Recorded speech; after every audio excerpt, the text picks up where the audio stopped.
رات کو پولیس ہمارے لوگوں کے گھروں میں گھستی ہے. پہلے انہوں نے 25 میں کو یہ کیا، رات کے 2-2 3-3 بجے لوگوں کے گھروں میں گھسے، وہاں لوگوں کو اٹھا کے لے گئے، وہ عورتیں تھیں ان کو ذلیل کیا، گالیاں نکالی پولیس نے. اب پھر وہی ہو رہا ہے. اب تک 1000 تحریک انصاف کے کارکنوں کو انہوں نے پکڑ لیا، چھاپے مارے ہیں. ابھی ملتان کے اندر وہ بیچارے افطاری پہ بیٹھے ہوئے تھے لوگ، پولیس نے افطاری پہ جا کے اٹھا کے لے گئے لوگوں کو. حسان نیازی میرا بھانجا ہے، باہر سے پڑھ کے آیا ہوا ہے، بڑی خواب دیکھتا ہے کہ پاکستان کے لیے وہ محنت کرنا چاہتا ہے، جان مارنا چاہتا ہے. اس کو جا کے پہلے تو اس کے پاس بیل تھی، اس کو اٹھا ہی نہیں سکتے تھے، اس کو پہلے اٹھایا، پھر اس کے اوپر کوئی انہوں نے دفعہ لگائی، کوئی FIR فیک لگا دی، کوئی پوچھنے والا نہیں. کسی مہذب معاشرے میں ایسے نہیں ہوتا. پھر اس کو انہوں نے جا کے ہیوملیٹ کرنے کی کوشش کی، ذلیل کرنے کی کوشش کی. وہی کپڑے اتارنے کا شوق ہے ان کو کہ کسی طرح اس کو ذلیل کریں، اس کو ماریں، مارا مورا. میں حسان نیازی اور سارے اپنے لوگوں کو بتانا چاہتا ہوں، دیکھیں ہمارا ایمان کا حصہ ہے کہ عزت اور ذلت اللہ کے ہاتھ میں ہے. جب یہ لوگ ایسے کرتے ہیں، یہ آپ کو ذلیل نہیں کرتے. یہ جو ظالم، جب یہ بزدل لوگ جیلوں کے اندر جب لوگوں کو مارتے ہیں اور یہ ٹارچر کرتے ہیں، یہ اپنے آپ کو ذلیل کرتے ہیں. ان کی زندگی میں ذلت لکھی ہوئی ہے. ان کو ادھر اور آخرت میں ان کو پوری سزا ملے گی اس کی. انگریز کے زمانے میں جب ہم غلام تھے انگریز کے، کبھی پولیٹیکل پرزنرز کو اس طرح ٹارچر نہیں کرتے تھے جو شہباز گل سے کیا، جو اعظم سواتی سے کیا، ننگا کر کے ان کو، جو میڈیا کے لوگوں سے کیا، جو جمیل فاروقی سے کیا، جو ہمارے سوشل میڈیا کے لوگوں کو پکڑ کے ننگا کر کے مارنا. یہ کوئی مہذب معاشرے میں ایسے نہیں ہوتا. آزاد ملکوں کے اندر یہ نہیں ہوتا.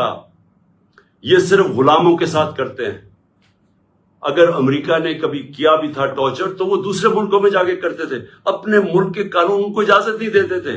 گوانٹانامو اس لیے بنایا کہ وہ اپنے ملک سے باہر تھا، تو ادھر جا کے ان سے وہ چیزیں کرتے تھے جو اپنے ملک کے قوانین ان کو اجازت نہیں دیتے تھے. پرائے لوگوں سے بھی، فورنرز کو بھی اجازت نہیں دیتے کہ اپنے ملک میں ان کو ٹارچر کرے. ہمارے اپنے ملک میں جو پولیٹیکل پریزنس ہے اور جس طرح کا ان کو رویہ رکھا ہوا ہے، یعنی میں کبھی اپنی زندگی میں نہیں سوچتا تھا کہ ہماری ریاست اتنی نیچے گر سکتی ہے. اظہر بشوانی نوجوان ہے، وہ سوشل میڈیا کا، اس کو اٹھا لیا، ابھی تک نہیں پتا کدھر ہے وہ.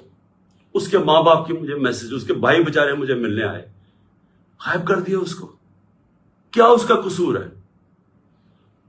خوف پھیلانے کے لیے کہ یہاں ریاست ایسی ہے کہ آپ کو کچھ بھی کر سکتی ہے، تاکہ سب ڈر کے گھر میں ڈر کے رہے سارے. شاہد حسین انگلینڈ میں کامیاب بزنس مین، ایک پاکستان کی درد رکھتا ہوا کہ جی میں ملک کے لیے کچھ کرنا چاہتا ہوں، وہ یہاں کام کر رہا تھا، اس کو کل اٹھا کے غائب کر دیا، پتہ ہی نہیں وہ کدھر ہے. 1000 کارکن ہمارا اس کو جیلوں میں ہے. اس میں سے ایک نوجوان ہے فہد، وہ اسپیشل چائلڈ ہے. وہ ضلع شاہ کی طرح وہ بھی ایک، کیا اسے ہم کہیں، درویش ہے. وہ یعنی اسپیشل چائلڈ ہے، وہ ملنگ ہے. اس کی بہنوں کی میسیجز آ رہی ہیں کہ جی وہ 14 سے اس کو غائب کیا ہوا اٹھا کے. یہاں 14 یہ جو پورا قلعہ زبان پاک کا قلعہ فتح کرنے کے لیے جو 3 طرف سے حملہ ہوا تھا، اس کو اٹھا کے لے گئے. کسی پاکستانیوں کسی آزاد معاشرے میں ایسے نہیں ہوتا. یہ مقبوضہ کشمیر میں کر رہے ہیں ایسے. جو یہاں ہو رہا ہے مقبوضہ کشمیر کے اندر اسی طرح لوگوں کو اٹھا رہے ہیں وہاں.